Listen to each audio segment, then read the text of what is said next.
Hi అండి. అందరికి నమస్కారం. నేను మీ వేణుగోపాల్ రెడ్డి. ఈరోజు డిప్లొమా అయిపోయినటువంటి విద్యార్థులు ఏదైతే ఉన్నారో, అది ఏ డిప్లొమా అయినా కావచ్చండి. డిప్లొమా అయిపోయినటువంటి విద్యార్థులు ఏ రకమైనటువంటి మన ఏవియేషన్ రంగంలోకి ఏ రకంగా రావచ్చనే దానికి మనం చూద్దాం. దీంట్లో వీళ్ళు కమర్షియల్ పైలట్ ట్రైనింగ్ సీపీఎల్ ప్రోగ్రామ్‌కి కూడా వీళ్ళు ఎలిజిబిలిటీ ఉంటదండి. లైసెన్స్‌డ్ దాంట్లోకొచ్చేసి ఇది ఒకటో నంబర్. అదేవిధంగా ఎయిర్‌క్రాఫ్ట్ మెయింటెనెన్స్ ఇంజినీరింగ్ డీజీసీఏ ద్వారా అప్రూవ్డ్ ఏదైతే ఉందో ఈ లైసెన్స్ ప్రోగ్రామ్ రాయొచ్చు. So, aircraft maintenance engineering by EASA. ఇది గూడా వీళ్ళు చేసుకోవచ్చు. అదేవిధంగా వాళ్ళు ఏఎంఈ ఇంజినీరింగ్‌లోకి ఏఐసీటీ ప్రోగ్రామ్‌లోకెళ్ళొచ్చు. అదేవిధంగా aeronautical and aerospace engineering B Tech గూడా చేసుకోవచ్చు. కాబట్టి 12థ్ క్లాస్ చదివినోళ్ళకి ఉన్నటువంటి ప్రతి అవకాశం డిప్లొమా చదివినటువంటి విద్యార్థులకు గూడా ఉంటుంది. సో, మీరు ఈ రకమైనటువంటి అవకాశాన్ని యూజ్ చేసుకొని డబ్బులున్నటువంటి పిల్లలు ఎవరైతే ఉంటారో బాగా ఖర్చు పెట్టగలిగినటువంటి వాళ్ళు పైలట్ గాని, ఏఎంఈ డీజీసీఏ గాని, ఏఎంఈ యాసా ప్రోగ్రామ్‌లోకి రండి. కొంచెం మనం కౌన్సెలింగ్ ద్వారా పోదాము, లేకపోతే ఏదైనా యూనివర్సిటీ తీసుకొని ఫస్ట్ అయితే ఫండమెంటల్స్ నేర్చుకుందాం. ఈ 4 ఏళ్ల పాటు తర్వాత చూద్దాం అనుకున్నటువంటి పిల్లలు, ఈ తెలియజేయబడినటువంటి ఏఎంఈ, ఏఐసీటీ ప్రోగ్రామ్స్ ఉంటాయి.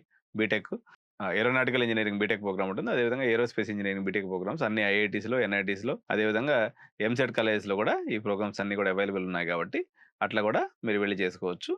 బట్ ఇంజినీరింగ్ చేసిన తర్వాత మాత్రం ఆపర్చునిటీస్ దీనికి తక్కువ ఉన్నాయన్నటువంటి విషయాన్ని మాత్రం మీరు గుర్తించి చేరాలి. అనవసరంగా మళ్ళీ దాంట్లో జాబ్స్ లేవు కదని ఇంకెళ్ళొద్దు. ఎందుకంటే మీరు ఏదైనా కాలేజ్ చేరదలుచుకున్నప్పుడు ఆ డివిజన్ ఏరోనాటికల్ చదివే కాలేజ్ అయితే అక్కడ ఫైనల్ ఇయర్ పిల్లలకు చూడండి ప్లేస్‌మెంట్స్ ఎట్లున్నాయని చూస్తే మీకు ఈజీగా అర్థమైపోతుంది. కాబట్టి ఏరోనాటికల్, ఏరోస్పేస్ ఇంజినీరింగ్ అనేది నార్మల్ బీటెక్ ఇంజినీరింగ్ కాలేజ్‌లో చదవటం వల్ల పెద్ద ఎక్కువ ఉపయోగం అయితే ఉండదు. ఓన్లీ టాపర్స్ ఒక 10% పిల్లలకి ఎలాగైనా జాబ్స్ వస్తాయి. అది వీళ్ళకి కూడా వచ్చేస్తాయి. దాని యొక్క సాలరీ రేంజ్ వచ్చేసి 30,000-40,000 వరకు ఉంది. ఇందులో చాలామంది బేసిక్ మెకానికల్ పోయినటువంటి వాళ్ళకి కూడా ఉంది. 15,000-20,000 సాలరీస్ కూడా ఒక ఫ్రెషర్‌గా వీళ్ళకనేది జాబ్ దొరుకుతుంది. బట్ ఐఐటీస్, ఎన్ఐటీస్‌లో అయితే వాళ్ళ రేంజ్‌కి తగ్గట్టు వాళ్ళకి కూడా ఉంది తప్ప పెద్ద సాలరీస్ అయితే దీంట్లో మనం ఎక్స్‌పెక్ట్ చేసి ఇంజినీరింగ్ చేయొద్దు. బట్ లైసెన్స్‌డ్ ప్రోగ్రామ్‌లో మాత్రం షార్టేజ్ ఉంది. మనకు అప్రాక్సిమేట్‌గా భారతదేశంలో ఒక 10,000 మంది లైసెన్స్ హోల్డర్స్ 15,000 మంది ఉంటారు. ఇంకా ఒక 15,000 మంది వచ్చినా కూడా ఇండస్ట్రీ అబ్జార్బ్ చేసుకునే పరిస్థితిలో ఉంది. ఎందుకంటే మన ఇంజినీర్స్ అందరూ కూడా వలసపోతున్నారు. దుబాయ్ గాని లేకపోతే మన ఈస్ట్ కంట్రీస్, వెస్టర్న్ కంట్రీస్ అన్నిటిలో గూడా మన దగ్గర మ్యాన్ పవర్ ఎక్కువ గాబట్టి, సహజంగా మనోళ్ళందరూ కొంచెం ఎక్స్‌పీరియన్స్ రాంగానే అటు మైగ్రేట్ అయిపోతున్నారు. వాళ్ళకి 6, 7 లాక్స్, 10 లాక్స్, 12 లాక్స్ వరకు సాలరీస్ అనేయి లైసెన్స్ హోల్డర్స్‌కి డీజీసీఏ లైసెన్స్ గాని, లేకపోతే యాసా లైసెన్స్ గాని, సీపీఎల్ లైసెన్స్ గాని ఉన్నటువంటి వాళ్ళందరూ గూడా బయట విదేశాలకెళ్ళి టాక్స్ ఫ్రీ సాలరీని సంపాదించుకుంటున్నారు చాలా దేశాల్లో. ఇది డిప్లొమా వరకు ఉన్నటువంటి అవకాశాలండి. Thank you so much.